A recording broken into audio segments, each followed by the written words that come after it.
আসসালামু আলাইকুম, সবাই কেমন আছেন? আজকে আমরা দেখব ঐকিক নিয়ম মানে কি, ঐকিক নিয়মের অঙ্ক কিভাবে করতে হয়। ঠিক আছে? এটা ছোট থেকে আমরা করে থাকি, কিন্তু অনেকেই বুঝি না, পারি না, বা বোঝার কিন্তু শেষ নেই, তাই না? এই যে দেখেন ঐকিক নিয়ম, ঐকিক নিয়মের একটা অঙ্ক এখানে লিখছি আমি। 5টি ডিমের দাম 40 টাকা হলে 12টি ডিমের দাম কত? এই ঐকিক নিয়মের মানেটা কি? ঐকিক নিয়মের মানে হচ্ছে এই 5টা ডিমের দামের থেকে আমি একটা ডিমের দাম বের করব। কয়টা? একটা। এরপরে আমাকে প্রশ্নে যতটা বসে সেটা সমাধান করব। এইটার মানেই হচ্ছে ঐকিক নিয়ম। মানে যতগুলাই থাক, টাকার দাম দেওয়া থাক বা পরিমাণ দেওয়া থাক বা সংখ্যা দেওয়া থাক, সেটাকে একটায় রূপান্তর করে তারপরে অঙ্কটা সমাধান করা, এটার মানে হচ্ছে ঐকিক নিয়ম।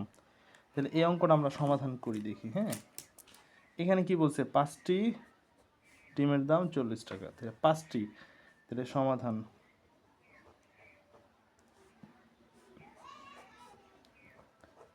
5টি ডিমের দাম 40 টাকা। একটি ডিমের দাম তাহলে কি হবে? বেশি হবে না কম হবে? কম হবে।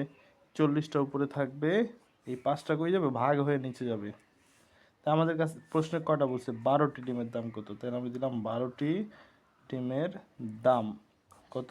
40 গুণ, এখন আবার যেহেতু বাড়ছে সংখ্যা, এখানে ছিল 5টা, কমছে একটা হয়েছে, তাই আমরা ভাগ করছি।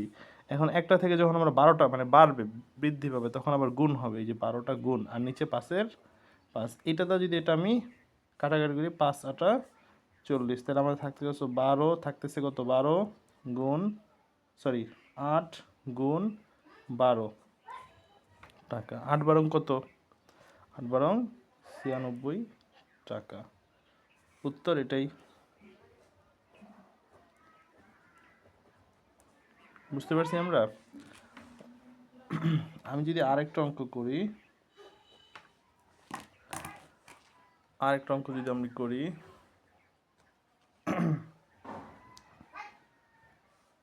যে এটা তো টাকা দিয়ে করছি, সংখ্যা দিয়ে করব। যে 100 টাকায় পাওয়া যায় 4টি কমলা,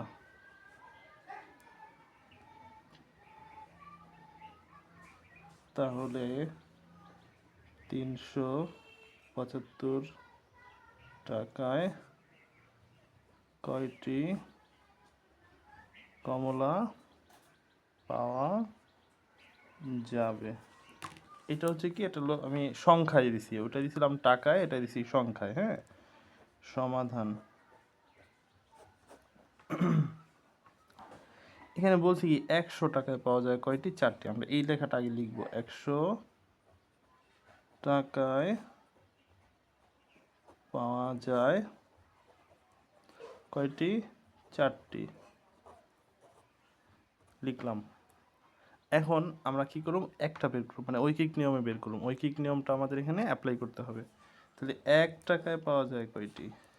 উপরে 4, নিচে 100, ঠিক না? কমবে। তারপরে আমরা কি করব?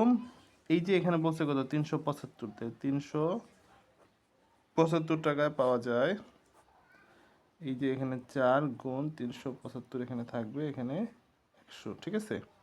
এই 375 কি গুণ হয়ে গেল। এই 4 দ্বারা যদি আমরা 100 রে কাটি, তাহলে কত হয়? 25। তাহলে উপরে 375 আর নিচে হচ্ছে 25, ঠিক না? এখানে আমরা রাফ করে দেখি। হ্যাঁ, ক্লাস 3 থেকে 5 পর্যন্ত রাফ করে দেখাই দিতে হয় সাইডে। হ্যাঁ, 6 থেকে আর প্রয়োজন হয় না। 6 থেকে ক্যালকুলেটর ব্যবহার করা যায়, ইচ্ছা মতো ক্যালকুলেটরে করা যায়, বা সাইডে রাফ করা যায়। রাফ না করলেও হবে, মনে মনে মুখে মুখে ভাগ করে নেওয়া যাবে। তাহলে যে 25 ভাগ হচ্ছে 375, একবার যদি যায় 25 শিখে 25 থাকে কত? 2, 1 আর 5, 5 25-এ 125, তাহলে কত? 15টি। তাহলে উত্তর কত আসতেছে? 15টি। আমরা কি বুঝতে পেরেছি? সবাই এই রকমের অঙ্ক একটা বা দুইটা বাসায় করে আমাকে কমেন্টে পিক দিয়েন, আমি দেখে দেবো ইনশাল্লাহ। সবাই আমার চ্যানেলটিকে সাবস্ক্রাইব করবেন। ফেসবুকে আমার একটি পেজ আছে সেম নামে, শিকদার ম্যাথ একাডেমি। পেজটাকে সবাই লাইক বা ফলো করে দিয়েন। সবাই ভালো থাকবেন, সুস্থ থাকবেন। আল্লাহ হাফেজ।